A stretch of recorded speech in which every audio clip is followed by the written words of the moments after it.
Good morning, সুপ্রভাত, welcome to my mini blog. সকাল সকাল চলে এসেছি আঙুর গাছের আঙুর তুলতে।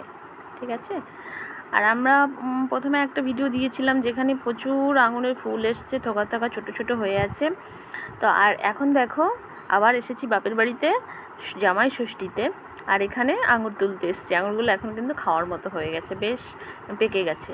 আর এই আঙুরটাতে না কালার লেগে গেছে, যখন ঘর কালার করছিল তখন এই আঙুরটাতে কালার লেগে গেছে।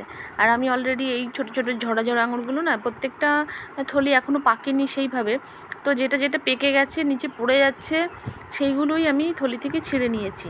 আর এই থলিটা মনে হলো বেশ একটু পেকে গেছে, হলুদ হলুদ হয়ে গেছে, তা ওই জন্য এটাকে পুরোই তুলে নিলাম।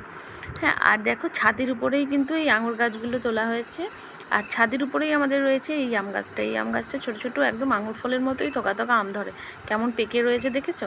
তো এখন আমি আম কিন্তু পাড়তে আসিনি, আমি এখন আঙুর ফলগুলোই তুলবো। তো এই কটা তুলেছি, আর তুলতে পারছি না, রোদও উঠে গেছে, আমার আর ভালো লাগছে না, সেই জন্য ভাবছি নিচে চলে যাব, আর পরে যে আঙুরগুলো সানসেটের ওদিক দিয়ে হয়েছে সেগুলো তুলবো। দেখো এইগুলোও না পেকে গেছে সব, আর কেমন থোকা থোকা হয়ে রয়েছে, আর খেতেও কিন্তু বেশ মিষ্টি। একটু কাঁচা থাকলে সেগুলো টক, আর যেটা পেকে গেছে অলরেডি মানে সুন্দর পেকে গেছে সেগুলো কিন্তু সুন্দর মিষ্টি খেতে। এরকম নয় যে বাড়িতে লাগানো হয়েছে সেই জন্য টক আঙুর হচ্ছে, তা না। আর আমার মিনি ব্লগটা এখানেই শেষ করছি। তোমাদের ভালো লাগলে একটা সুন্দর করে কমেন্ট আর লাইক করে দিও। তোমরা সবাই ভালো থেকো।